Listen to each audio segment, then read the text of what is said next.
70 लाख 50 लाख बियो फिसो थिगैनो दं गासिबो जा बुंनांगौ गैया आं इसिग्राब लाख लाख थाखाजों होनानै जुदि डक्टरफोरखौ फिसियोब्ला बिसोरो गिदिर गिदिर बिजनेसाव इनभेस्ट खालामदोंबा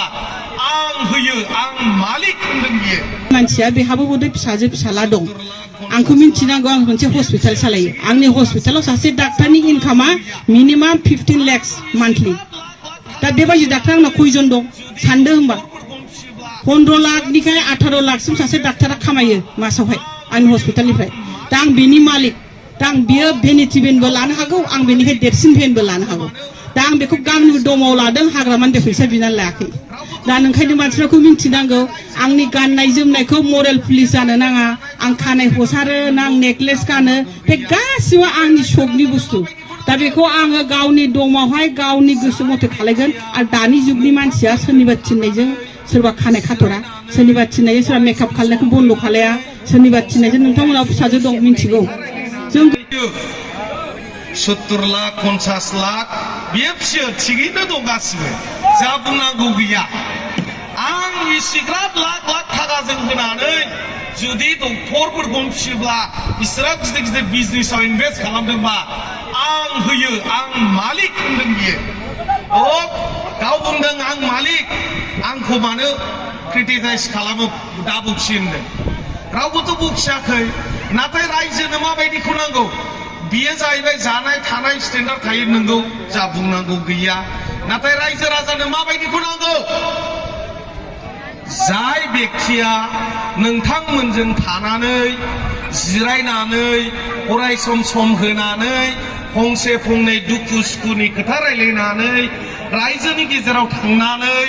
दिनै सोर लोमजादों सोर साजादों सोरनो मा उखैनाय गांनाय दं सोर लेखा फरायदों फरायाखै राजनितिक नेता जुदि जानोब्ला हानजाया दिनै रायजोनि गेजेराव फैनानै दिनै बेफोरबायदिसो बुंनांगौमोन आं जुदि नोंथांमोननि अननायजों देरहाबायोब्ला आं नोंथांमोननि जे गथ'फोरखौ फरायनायाव आं हेफाजाब होगोन फोरा सिखांख'नो हायाखै दिनै बिसोर बिथांमोनखौ आं नायनो फैदों बेनिखायनो नोंथांमोननि अननायखौ दिनै नोंथांमोननि मैल'बान बेसेन गोसा भटखौ आंनो नांगौ होननानैसो बुंनो फैनांगौमोन नाथाय बिथाङा मा बुंदों आंखौ आं एथ'ग्राब गिदिर गिदिर जुदि थाखा होनानै फिसियोब्ला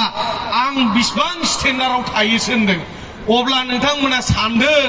बे बिथांखौ नोंथांमोना मारै लोगो मोनहैगोन हा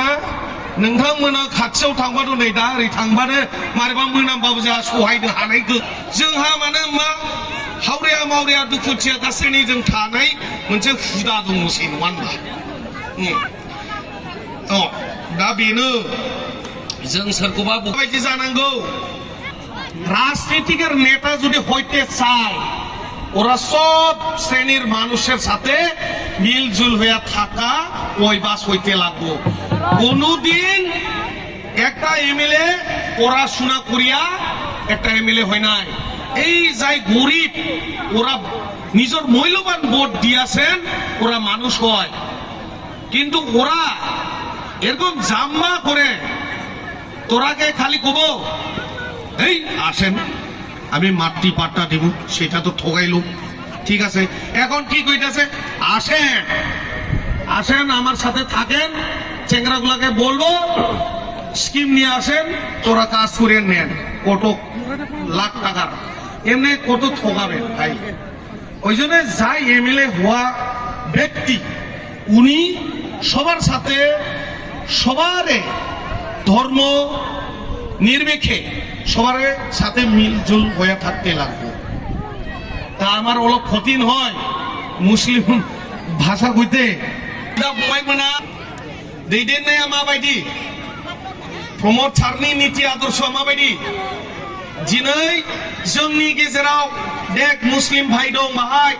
बर' दङ राजबंशी नेपाली जिकुनु जाति जनगोष्ठी একসঙ্গে বকবাদ করে থাকা একটা উচিত হইল কার কার দ্বারা সোরনি থাকায় বিপরে জানো थांखो दिनै बर' अबर' सोदोबा जोब्बाय दिनै गोजोन थासारिखौ शान्तियै जों मुस्लिम भाइफोरजोंबो एकसंगे ओंखाम जालायनो हाबाय एकसंगे जों बेरायनो हाबाय जों मानसि हिसाबै थांनानै थानो राहा लामाखौ सोर होदों प्रमद सार जाय इउपिपिएल हान्जाया खुनु जाति धोरोम नायालासिनो खौसेथा सान्थि दोननो हानाय मोनसे पार्टियानो जाहैबाय इउपिपिएल खुनु बोसोराव दावराव दावसि गैलामोन दा दिनै जाय सरकारा फैबाय दिनै दावरावा जानो हमबाय नङा होनबा देरहागोन ना देरहाया जोंनालाय না জিতবো না একেবারে ঠান্ডা যাই জিতবো কেন জিতবো আমার একের সঙ্গে সব জাতিরা ইউপিপিএল কে ভোট দিব আমরা কোনো এনডি সেন্ডি না আমরা একলা একলা চলো সরকার বানাইতে একদম হিলাই দিব বুঝছেন